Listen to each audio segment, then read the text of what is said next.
Good morning friends, welcome to my channel Study with Interest and Love। जीरा के संदर्भ में निम्नलिखित कथनों पर विचार कीजिए। पहला, यह एक संदिग्ध मसाला है और इसका उपयोग व्यंजनों को स्वादिष्ट बनाने के लिए किया जाता है। दूसरा, ऐसा माना जाता है कि भारत में जीरा की उत्पत्ति भूमध्य सागर से हुई है। तीसरा, यह एक रबी फसल है, इसके लिए नमी रहित मध्यम ठंडी और शुष्क जलवायु की आवश्यकता होती है। चौथा, कुल उत्पादन में लगभग 70% भागीदारी के साथ भारत विश्व भर में जीरे का सबसे बड़ा उत्पादक है। उपर्युक्त कथनों में से कितने सही हैं? ऑप्शन ए केवल एक, ऑप्शन बी केवल दो, ऑप्शन सी सभी तीन या ऑप्शन डी सभी कथन। तो इसका सही आंसर है ऑप्शन डी सभी कथन, यानी चारों के चारों कथन सही हैं। व्याख्या, जीरा एक सुगंधित मसाला है जो भारतीय व्यंजनों का स्वाद बढ़ा देता है। यह महत्वपूर्ण मसालों में से एक है जिसका व्यापक रूप से पाक कला के साथ साथ औषधि प्रयोजनों के लिए उपयोग किया जाता है, अतः कथन एक सही है। जलवायु और खेती, जीरा उष्णकटिबंधीय और उपोष्णकटिबंधीय दोनों जलवायु में अच्छी तरह से बढ़ता है और यह सभी प्रकार की मिट्टी में अच्छी तरह से उगता है, लेकिन अच्छी जल निकासी वाली रेतीली दोमट मिट्टी सबसे उपयुक्त होती है। जीरा की खेती वाले क्षेत्र के तौर पर गुजरात में स्थित ऊंझा इसकी फसल की कीमतें निर्धारित करने वाले प्राथमिक बाजार के रूप में उभर कर सामने आया है। गुजरात देश में यह प्रमुख जीरा उत्पादक राज्य है। वैश्विक लैंगिक अंतराल सूचकांक की गणना के लिए विश्व आर्थिक फोरम द्वारा नीचे दिए गए कौन से मापदंडों का उपयोग किया जाता है? आर्थिक भागीदारी और अवसर, शिक्षा का अवसर, स्वास्थ्य एवं उत्तरजीविता, राजनीतिक सशक्तिकरण। नीचे दिए गए कूट का प्रयोग कर सही उत्तर चुनिए। ऑप्शन ए केवल एक, ऑप्शन बी केवल दो, ऑप्शन सी केवल तीन या ऑप्शन डी सभी चार। तो इसका सही आंसर है ऑप्शन डी सभी चार, यानी चारों के चारों कथन सही हैं। व्याख्या, वैश्विक लैंगिक अंतराल सूचकांक इसे विश्व आर्थिक फोरम द्वारा जारी किया गया है। यह चार प्रमुख आयामों में लैंगिक समानता की दिशा में प्रगति पर देशों का मूल्यांकन करता है। आर्थिक भागीदारी और अवसर, शिक्षा का अवसर, स्वास्थ्य एवं उत्तरजीविता, राजनीतिक सशक्तिकरण। सरकार द्वारा शुरू की गई निम्नलिखित पहलों पर विचार कीजिए। मानस मोबाइल ऐप, मनोदर्पण पहल, किरण हेल्पलाइन। उपर्युक्त में से कितने मानसिक स्वास्थ्य से संबंधित है?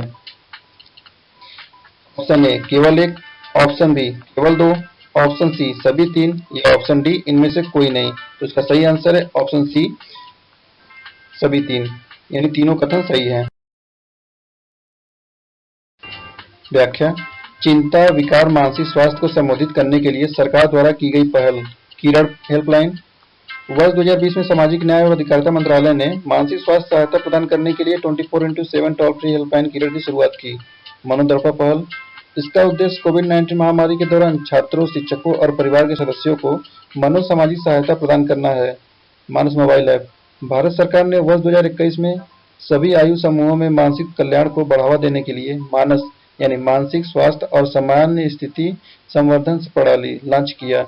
ये तीनों मानसिक स्वास्थ्य को संबोधित करने के लिए सरकार द्वारा की गई पहल है, अतः विकल्प सी सही है। नेक्स्ट क्वेश्चन, हाल ही में समाचारों में देखे गए फोनान के संदर्भ में निम्नलिखित कथनों पर विचार कीजिए। ये कंपन ऊर्जा के पैकेट हैं और इन्हें ध्वनि के क्वांटम समकक्ष माना जा सकता है। फोटान की तरह फोनान संभावित रूप से क्वांटम कंप्यूटिंग यानी क्यूबिट्स में सूचना की इकाइयों के रूप में काम कर सकते हैं। उपर्युक्त कथनों में से कौन सा सही है? ऑप्शन ए केवल एक, ऑप्शन बी केवल दो, ऑप्शन सी एक और दो दोनों या ऑप्शन डी न तो एक और न ही दो। तो इसका सही आंसर है ऑप्शन सी एक और दो दोनों। व्याख्या, फोनान कंपन ऊर्जा के पैकेट हैं और इन्हें ध्वनि के क्वांटम समकक्ष माना जा सकता है, अतः कथन एक सही है। फोटान जो प्रकाश ऊर्जा के पैकेट हैं के समान फोनान संभावित रूप से क्वांटम कंप्यूटिंग क्यूबिट्स में सूचना की इकाइयों के रूप में काम कर सकते हैं, अतः कथन दो सही है। नेक्स्ट क्वेश्चन, पाषाण युग के संदर्भ में निम्नलिखित कथनों पर विचार कीजिए। स्टेटमेंट 1, नव पाषाण युग को पाषाण युग के अंतिम चरण के रूप में जाना जाता है। इस युग के खाद्य उत्पादन की शुरुआत हुई। स्टेटमेंट 2, मेसोलिथिक युग को प्लीस्टोसीन काल से होलोसीन काल तक संक्रमण और जलवायु में अनुकूल परिवर्तनों द्वारा चिन्हित किया गया है। स्टेटमेंट 3, सेडेंटेरिज्म में लंबे समय तक एक ही स्थान पर रहना, मिट्टी के बर्तनों का उपयोग और शिल्प का आविष्कार नवपाषाण युग की विशिष्ट विशेषताएं हैं। उपर्युक्त कथनों में से कितने सही हैं? ऑप्शन ए केवल एक, ऑप्शन बी केवल दो, ऑप्शन सी सभी तीन या ऑप्शन डी कोई भी नहीं। तो इसका सही आंसर है ऑप्शन सी, सभी तीन।